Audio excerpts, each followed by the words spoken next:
वायनाड में घटी भूस्खलन की घटना के बाद आज पीएम नरेंद्र मोदी वायनाड पहुंचे। त्रासदी वाले इलाकों का दौरा करने के बाद पीएम नरेंद्र मोदी ने वायनाड भूस्खलन घटना और चल रहे राहत प्रयासों पर समीक्षा बैठक की। इस दौरान केरल के मुख्यमंत्री भी वहां मौजूद थे, पिनराई विजयन। इस दौरान पीएम मोदी ने कहा, मैंने जब से इस आपदा के बारे में सुना है तब से मैं यहाँ पर संपर्क में रहा और पल पल की जानकारी लेता रहा। केंद्र सरकार के जितने भी अंग हैं, जो भी इस स्थिति में काम आ सकते हैं, उसे तुरंत काम पर लगाया गया है। अपने स्वजन खोए हैं, उसकी पूर्ति करना तो हम मनुष्य के लिए संभव नहीं है, लेकिन उनका भावी जीवन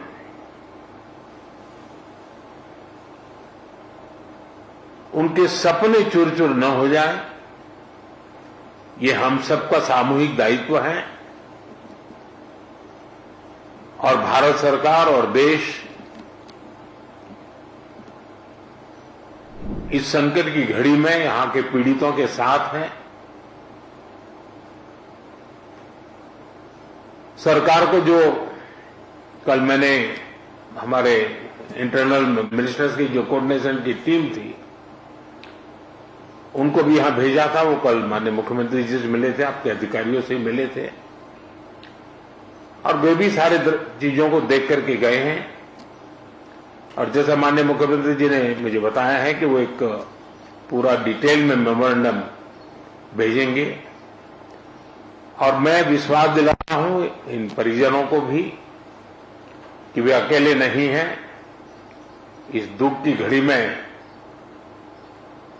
चाहे राज्य सरकार हो, केंद्र सरकार हो या देश के जन जन नागरिक हो, हम सब उस संकट की घड़ी में उनके साथ हैं। सरकार ने जो नीति नियमों के तहत जो आपदा प्रबंधन के लिए राशि भेजते हैं, उसका काफी हिस्सा पहले ही दिया हुआ है, और भी हिस्सा हमने तुरंत रिलीज किया है। और जैसे ही मेमोरेंडम आएगा तो बहुत ही उदारतापूर्वक इन सारी समस्याओं के समाधान के लिए केरल सरकार के साथ भारत सरकार खड़ी रहेगी।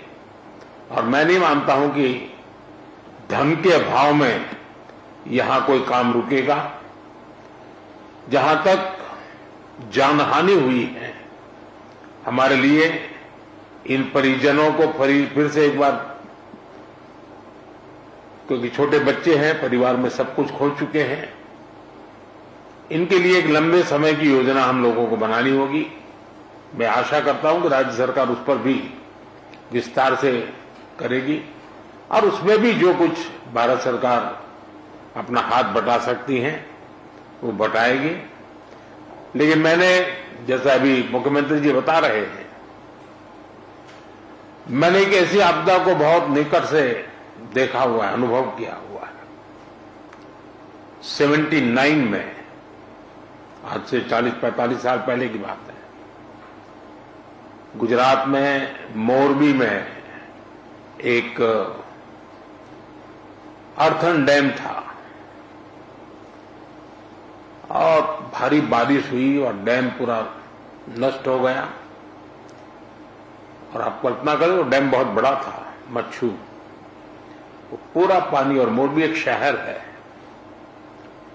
उसमें घुस गया, और 10-10, 12-12 फीट पानी था पूरे शहर में।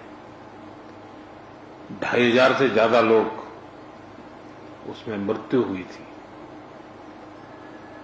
और वो भी मिट्टी का डैम था, तो पूरी मिट्टी पूरे हर घर में, यानी उसको मैं करीब 6 महीने वहां रहा था, एक वॉलेंटियर के रूप में उस समय मैं काम करता था। और मैंने मड़ के बीच जो समस्याएं पैदा कैसी होती हैं, उसमें किस प्रकार से मुसीबतें झेलनी पड़ती है, उसको बराबर मैंने उसको, क्योंकि वॉलेंटियर के रूप में मैंने काम किया है तो मुझे पता है।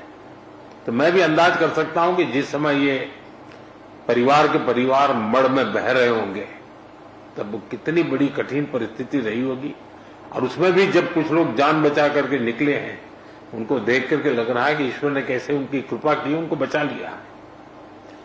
तो मैं इन परिस्थितियों को भली भांति अनुमान लगा सकता हूं। और मैं आपको विश्वास दिलाता हूं कि देश और भारत सरकार कोई भी कसर नहीं छोड़ेगी। जितनी डिटेल आपकी आएगी, चाहे आवास की बात हो, चाहे स्कूल बनाने की बात हो, चाहे रोड के इंफ्रास्ट्रक्चर का काम हो, इन बच्चों के भविष्य के लिए कुछ व्यवस्थाएं करने की बात हो, जैसे ही डिटेल बन करके आपकी तरफ से आएगी, हमारी तरफ से पूरा सहयोग रहेगा, ये मैं आपको विश्वास दिलाता हूं। और मैंने स्वयं ने, मन मेरा भारी था क्योंकि, लेकिन मैं नहीं चाहता कि मेरा आने के कारण यहाँ के रेस्क्यू ऑपरेशन और रिलीफ एक्टिविटी में कोई रुकावटें हो। लेकिन आज मैंने पूरे विस्तार से सारी चीजों को देखा है, और जब फर्स्ट हैंड इंफॉर्मेशन होती है तो निर्णय करने की भी सुविधा रहती है। उन्होंने कहा, भारत सरकार और देश इस संकट में यहाँ के पीड़ितों के साथ है।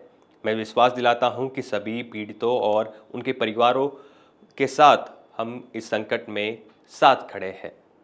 सरकार में नीति नियमों के तहत सहायता राशि दी गई है, हम और भी राशि देने की कवायद करेंगे। बहुत ही उदारता पूर्वक सभी समस्याओं के समाधान के लिए केरल सरकार के साथ भारत सरकार खड़ी रहेगी। छोटे बच्चों और जिन्होंने अपनों को खोया है, उनके लिए एक लंबे समय तक की योजना बनाने का निर्णय लिया गया है।